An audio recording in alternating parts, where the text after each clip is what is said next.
and welcome back to part 2 of episode 4, Manhood versus Fatherhood. Just talking about the man box and the cultural implications and the effects of showing emotion as a father with your children. I was saying emotional regulation is important. So, for example, I'll tell you a story.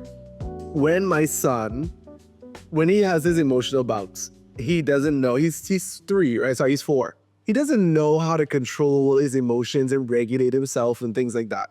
And so what is my responsibility as a dad? I need to teach him. So there's 2 ways I could do that. One, when we sit down and we talk, that's somewhat lecture style, right? Or if he can't have a conversation and we try to have a conversation. But then I could model what that looks like. And so I get upset and I maybe raise my voice or I do something. And then I come back to him and I'm like, I'm sorry. I'm really sorry. I should not have done that. There's another way I could show my emotions or show my anger. And maybe I can go and count to 10, or I can go and do something that helps me calm down, deep breathing, whatever. One day, he got upset because his sister took something from him. And he was so upset. I saw him walk away and he stomped away. And then he turned around. He was like, no, Daddy said to take deep breaths. Daddy did deep breaths. Okay, good. And so he saw me do these things. And of course, after I tell him I have to do it myself, but he saw me do it, I model it. And so now he knows how to do it, or at least he has the tools that he can use to help regulate his emotions. So had I had the man box, it was gonna be, I bottle up all of this feeling, this anger, and all these emotions, and he bottles up all his feelings, angers, and emotion, and he's not able to regulate himself because he hasn't seen how to regulate me. I understand and I agree. And that's why I said, to some extent, I'm not saying have a man box that limits you altogether. Correct. I'm not saying have a man box that you go into and now you don't regulate your emotions. But what I'm saying is, your son said, Daddy said, I'm angry, take deep breaths. That is you coming from a point of conversation, for example. Correct. Right? It can be the same approach. I'm not saying everything that he said, Daddy did as well. I know. Like, I'm not trying to get back into episode 1. So, Carol, see, like part 1 of approaching things. Now, this is me modeling to you. But if you are in a predicament, whatever that might be, whether it's anger, frustration, or you want to cry, right? It's okay to feel the way you're feeling, but have an open discussion. Be honest, be open. But then it doesn't mean like what I'm saying is, you do this thing. What I'm saying is, yes, acknowledge the fact that you're angry, acknowledge the fact that you're frustrated, acknowledge the fact that you're feeling some type of way. I feel like when you discuss, you are teaching, but then you're not placing an expectation on how your kids should react as well. Because the way you react might be the man box for your kids. Correct. Because you are the man in their life, and now you don't tell them, or you might, but different fathers, different households, different ways of approaching things. Correct. Now, this is just the correct way of approaching things, in my opinion.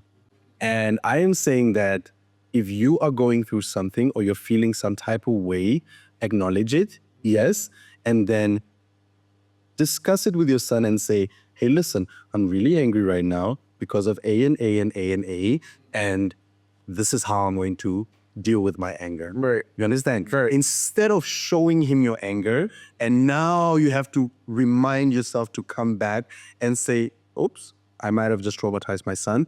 Let me come back, take deep breaths for like 10 seconds so that he may be able to model this because I am modeling this. You guys are in agreement, right? Because we're just having a conversation, but you don't know that I am actually boiling inside right now.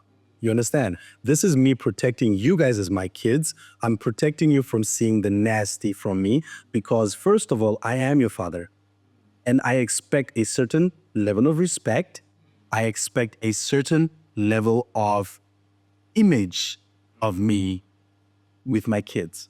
You understand? I don't want my kids to see me in some states just because I want to teach them the ways of life. I would rather protect you from seeing that image of me. I'm not bottling it up. I am just putting a perimeter of saying, this is not how you're going to see me, but we can talk about it because this is how I'm feeling. I think this man is ready to be a dad. Unfortunately, the man box, or even some cultural ideas of what how a man should show his emotions, or so on and so forth, what that tends to do, or what it has done over history, is now that places a disconnect between the provider and the nurturer. And so that disconnect is in, let me explain more. So when a child can't see an emotional or nurturing side from their dad, all they see them as is, my dad went out and worked. My dad came back and brought the money. My dad, he was a provider. But was he a father? Was he the one that endowed me with manliness, with fatherhood mentality, or things that a young man should know? And that's where sometimes men have to be very careful, is you want your children to see you in a certain light. And so now you withhold things from them so they can't see you as a human being. Not saying you, but I'm saying there are some men that you will never see their humanity because they want that facade, that their children see this facade within them. It's not a facade though. But it is, because you're withholding the true essence of who you are.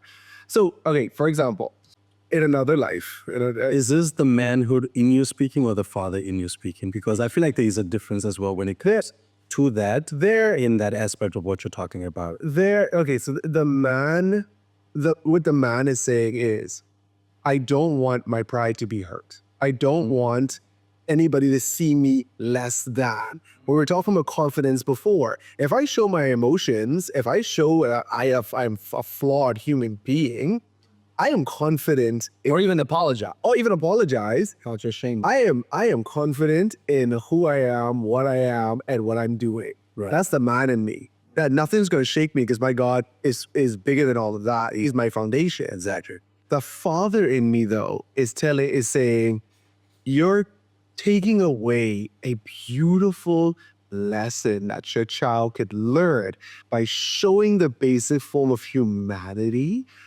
If I want to model forgiveness, that is such a beautiful lesson for me to teach my son and my daughter, that if I do something to mommy and mom, like if I say I flare up with anger, if I have a emotional issue that flares up a little bit and I do something that is incorrect to my wife in front of them, which I don't actually want to show, but I'm not going to fall into guilt because I showed it. What I'm going to do is I'm going to hope that my wife shows them that, hey, I forgive your daddy, hug, kiss, sit down, hold hands, and I show them that I'm forgiven. And now this is gone. There's just that, and this may be just my own personal feelings, but I just feel like it is important for a man to show some measure of emotions to their child so that those beautiful gifts of manhood and fatherhood is given to, or is endowed to them. Or even in a sense, being a gentleman is endowed to them in these lessons. And so that's why I think it's important. I love what you said.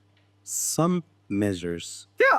Some. I agree. And that's why I feel like we're now just going in circles. So let's agree to agree the fact that the man box should have an open lid. You need to be able to still contain yourself to some extent. Agreed. 100% agreed. What is the point of this conversation? We are agreeing. Why would we disagree? The man box should exist in society. Because I feel like, yes, TK, we can be... We got to move on. We will move on. We will move Why? on, I promise. Again, just what I'm saying is that every man should have They should emotionally regulate, know their triggers, but they should not feel guilty or less than if they happen to show emotions in the front of their children. If a man gets laid off from a job, Right. he bottles that up because he doesn't want to show his emotions at work. And he leaves and goes home and he doesn't make it to the bedroom. And he just bawls in front of his children. Should he feel bad? Should the fan box now like spike him to death because he showed emotions in front of his children? No, not at all. Absolutely not. Why? Because that is okay. It is okay. And that's it. Should you hit your toe every second and then you cry every second? Should you feel stressed and cry every second? Should you feel like you're going through midlife crisis and cry every second also? No, agreed. And if that's the case, then the other person sounds Small perimeters. I was saying, yeah. understand? I agree. So I love the fact that we agreed, and you brought a great point when we spoke about the disconnect between a provider and a nurturer, right? What does that look like to each and every one of us? What is a provider for you and what is a nurturer? Because TK has touched on it a little bit, but we haven't really dived into what a provider is and what a nurturer is and where the disconnect comes in between those two. I think I can share a little bit from my own experience and I guess culturally how I was brought up. In our culture, the man or the father is associated with the provider, being the provider, just making sure that the family is provided for, is protected, and typically you don't challenge the authority of the father. It's a very patriarchal society. I think it's quite similar in many African cultures, right? And even in cultures like in India. Yeah, so a lot of these ancient traditional societies, they have this mindset. And so growing up, I rarely ever have deep conversations with my dad. It's mostly with my mom. So my mom actually understood me as a person much more than my dad. And so I think for me, in my mind, what it means to be a nurturer growing up is someone who cares for you emotionally, someone who is there to listen to you when you're having a difficult time, or when you have some questions about life, when you're going through some challenge, and then there's this person who's talking to you, who is comforting you. And I think the word comfort and nurture kind of go hand in hand, right?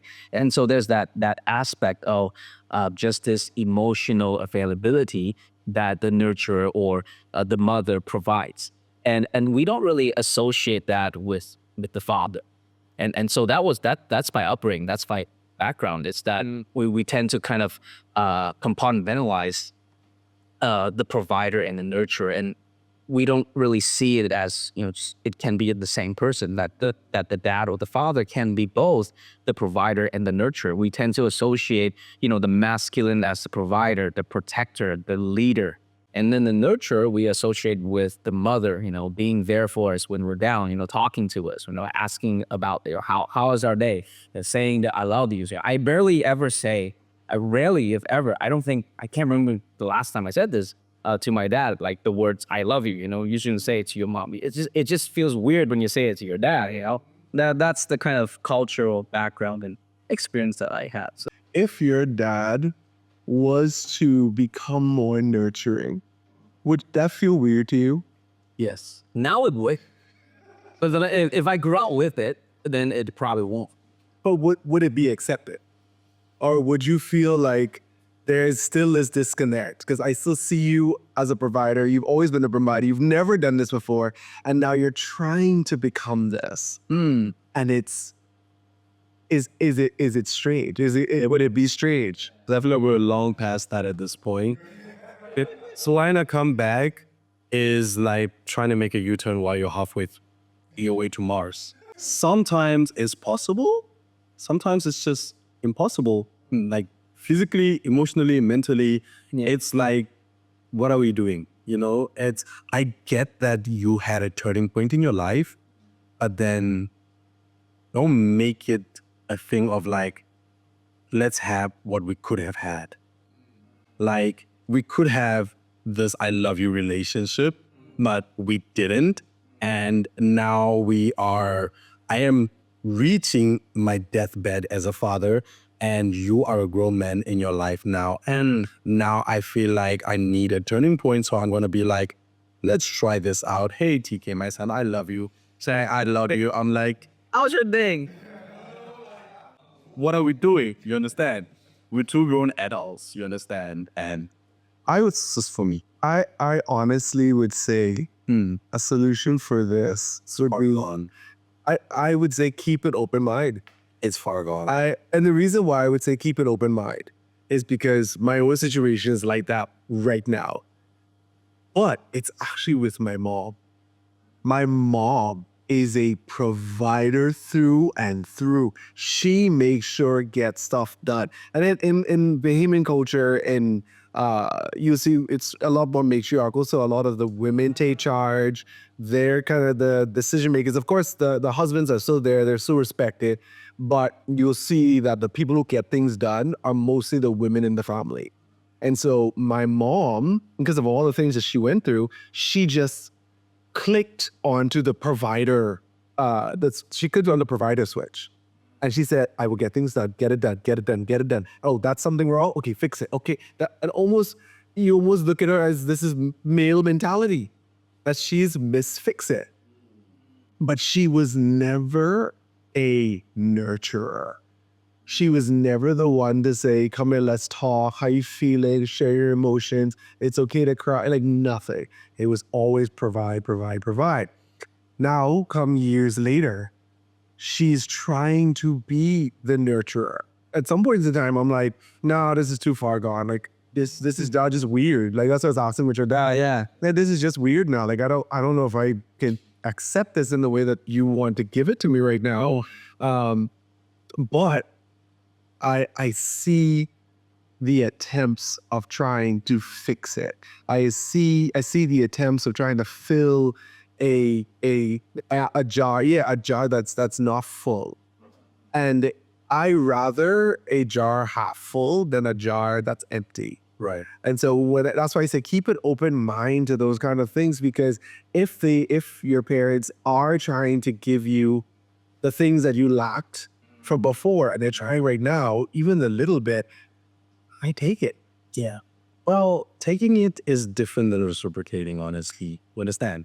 So for me, I would have an open mind, yes. And I would accept you in my life, sure.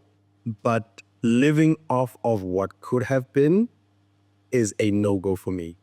You understand? You can't come back in my life. I've grown up without you for decades. You understand? There was no I love yous. There was no I'm proud of yous and all of that. And if you feel like you want to say that as a father to me, go for it. If you feel like you want to say that to me as a mother, go for it.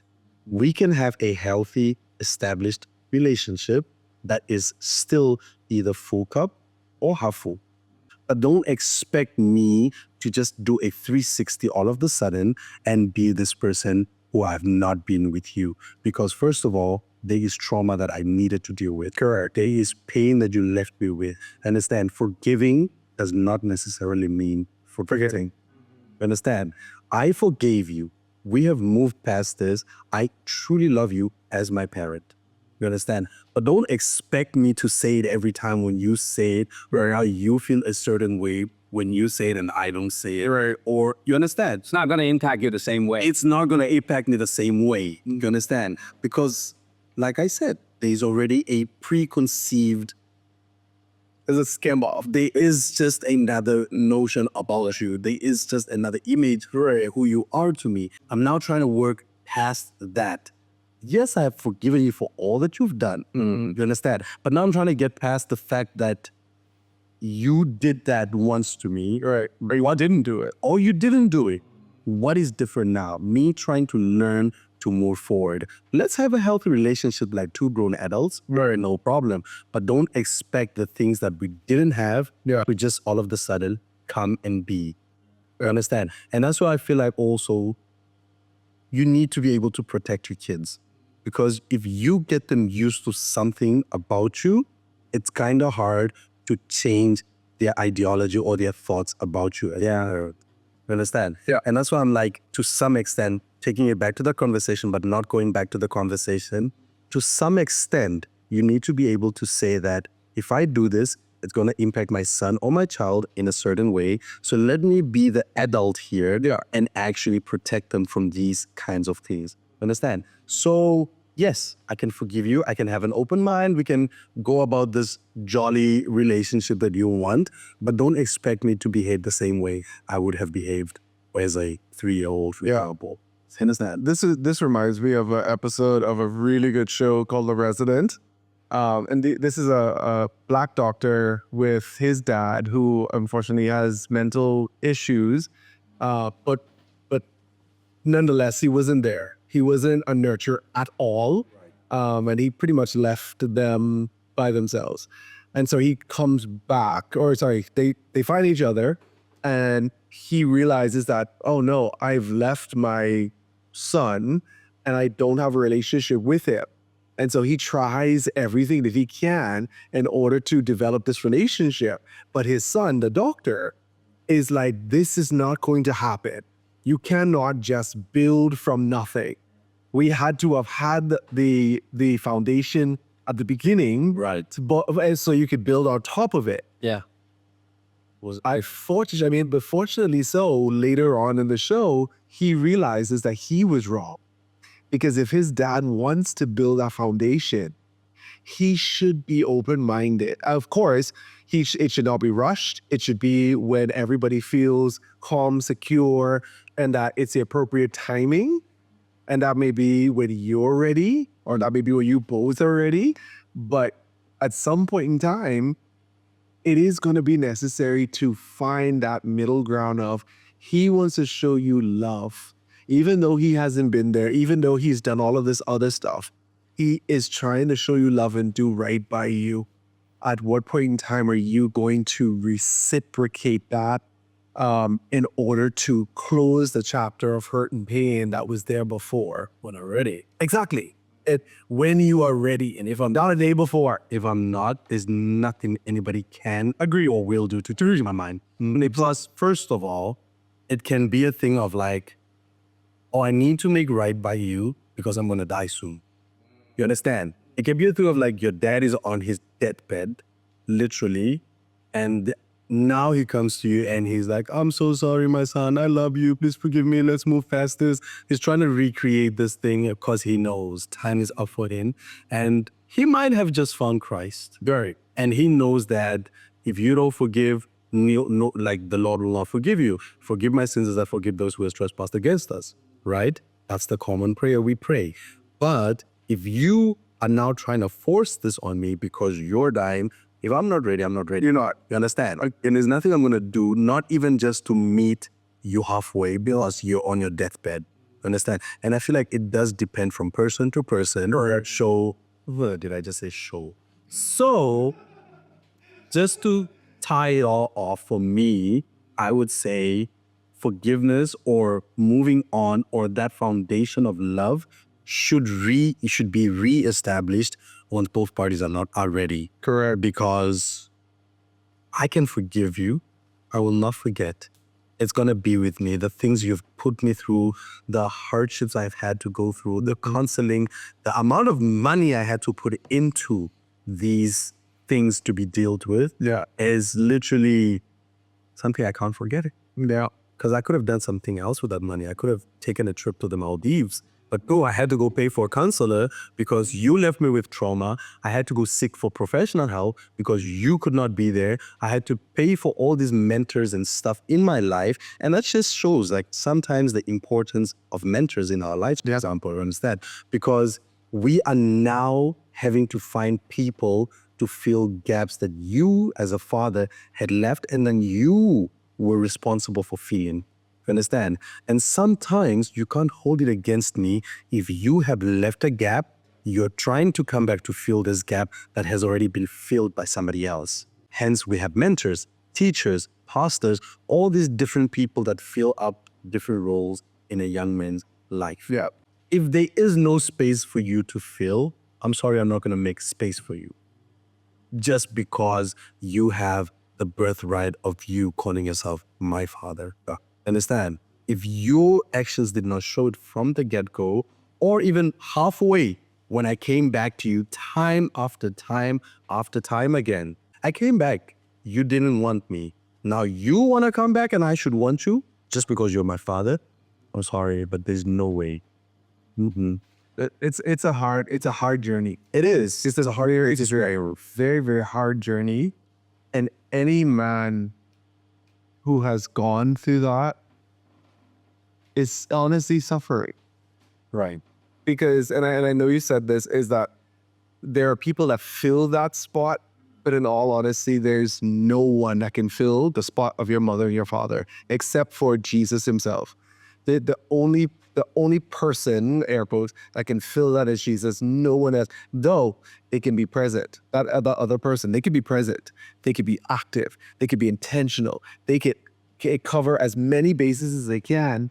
But when it comes to that particular spot, that's like fitting a square peg in a round hole. They can sit on top of it, but they will never fill that gap because there is a specific gap spiritually, mentally, and emotionally for your mother and for your father. But I'll tell you from my experience, and this was so hard for me to go through, and after the day, I'm in shock that I'd even say this, but as terrible of a situation that I had with my dad, I would invite him into my house. I would sit down with him, and if we either one of us said I love you, I would reciprocate that. Because the reason why is because I need to start that journey of healing for myself. And if my father has now long awaited, sat in the seat and said, I am now assuming my role as father, I'm going to give him that opportunity. As terrified as it may be, as angry as it may be, as much as I want to give him every piece of my revenge for everything he's done for me, it's wrong for me to stop him from doing that when that man finally showed up. If he is there, let him be there. And it is a tough journey. Powerful. It is a tough, tough journey. I hear you. I honestly do hear you, and I respect that. But it's hard. But there's always going to be a but with me, Hamsula. There's going to be a but because I hear you coming into my house. I will open my house to you no time. Like no questions asked. I will have a decent conversation with you. I will not be rude because that's not who I am, right? I will not be mean. I will not say I don't love you when you say you love me. Understand? But you coming to assume the responsibility of a father years later just does not sit right with me yet. And I feel like for you, it's an opinion of yours because you are ready. Understand? And that's why for me, I said, only when you're ready. You understand? And that's why I said I respect that. Yeah. But for as long as I'm not ready, there's nothing anybody can say. Not even me sitting outside listening to this podcast right now is going to convince me and say that, yes, you have done me wrong, but because now you're ready to assume responsibility of a father and there's a void that needs to be filled, I should let you fill that void just because you're my father. Yeah, I'm sorry. Yes, holding on does more damage than letting go sometimes. But sometimes having a constant reminder of the pain that you had to go through does more damage than the actual pain. It hurts, understand? It hurts. The fact that now I got to see the love you give to my siblings outside me, I got to see how you were a present father for them and not for me. And now you want to come back, just having you in my life and having that constant reminder of this is what I could have had, but I didn't have that. You understand? I had to resort to weed. I had to resort to alcohol. I had to resort to hard drugs.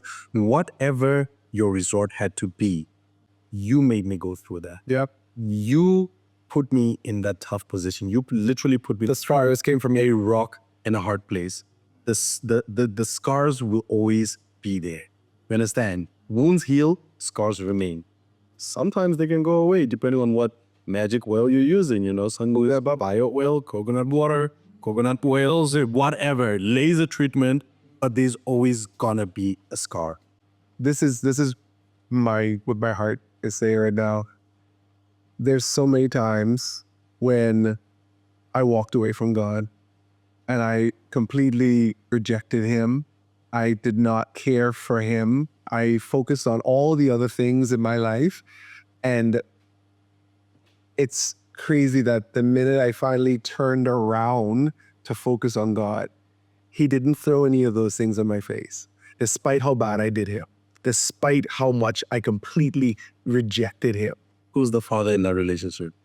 But it doesn't matter. God is the Father. God is the Father. My father is the father. But the whole concept, but the concept of it is, Right. I rejected him, Right. right? And I was not open. My heart wasn't open to him. And yet still, all the sins that I did towards him, he still looks at me as valuable. He still looks at me as a child. He still looks at me as I am one with him. And how dare I, a person who did God real bad, look at my father and not consider doing the same thing for him, which is to forgive him and to then love him unconditionally, despite all the things he put me through, despite all the things he put my family through. I cannot, knowing how God has taken me from what I was, the wretch I was, to where I am now, to not look at my father and say, I will give you that same mercy, same grace, same love that God showed me. I have to. I literally have to. And despite what I think, I know that that was right to do. And although I still haven't had the opportunity. But if I did, I promise you today that as hard as it is, as many scars as on my skin, I would still look at that man with love and kindness. And I would say, let's go. We start here at the age of 34. Let's start right here. I love that. It's like the story of the debtor, right? The debtor that had his debts wiped out. And yeah, he still also have to forgive the other debtor. Yeah. But that in the story didn't end like that, right? Exactly. Forgive the debtor.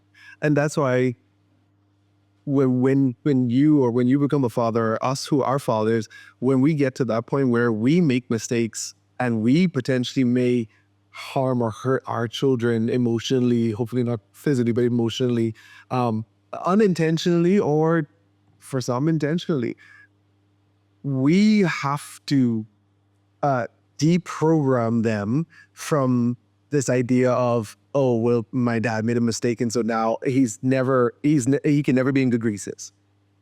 I have to teach them that from my experience, I forgave my dad as bad as it was.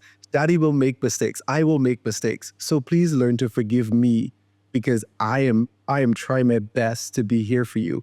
And yeah, things happen, but I want you to still remember that grace and mercy is important in your life for me and for others.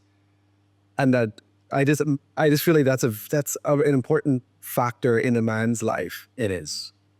I love that. I love the fact that you actually managed to soften my heart. Oh. Didn't change my mind. You softened my heart. Because had you changed my mind, I would not be thinking the way I'm thinking, right? Being a human being is natural. Making mistakes is natural. It is expected of us as human beings. We all make mistakes. But you also got to know that your actions has the consequences. Yeah. Understand? Yep. And that is why today we have this podcast, trying to educate other men of things that we have gone through so that they may not be able to do the same thing, so that they may be able to learn from our mistakes or our parents' mistakes, right? But I kid you not, if you came to me, TK, and you're telling me that with all these resources out there, you still made a cognitive decision to make the decisions you've made, and then you still come back and you're expecting forgiveness. Like I said, I forgive you. I just don't forget. You understand? There is a level of pain that you have caused, that you have inflicted. And you also got to remember, God is not a man, right? God is everything is understand, and for him to be able to forgive us as many times as he does is natural for him. You understand? But for us as human beings to forgive another human being, right, is really hard. Yep. And we have gotten past the fact that, yes, I've forgiven you. We're like, what you have done, yo? Yeah? What you have done, though? Understand? And it brings me back to the book of First John, chapter 2, that basically talks about, my gosh, how do I just go blank? Yeah. Stated the verse. Basically, what this verse talks about is being like Jesus. You understand? It first talks about obedience, and then it talks about how from that obedience, your love for Christ is made complete. You understand? And once that love is made complete, then you know that you're truly in God. But you cannot be in God if you're not like Jesus. Understand? So this is now me like backing up what you said.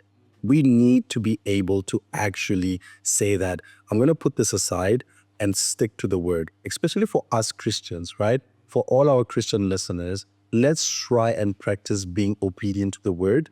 As hard as it might be, it is given to us. You understand? Like, for example, that verse that I just gave, it has a whole formula. That is the formula to life.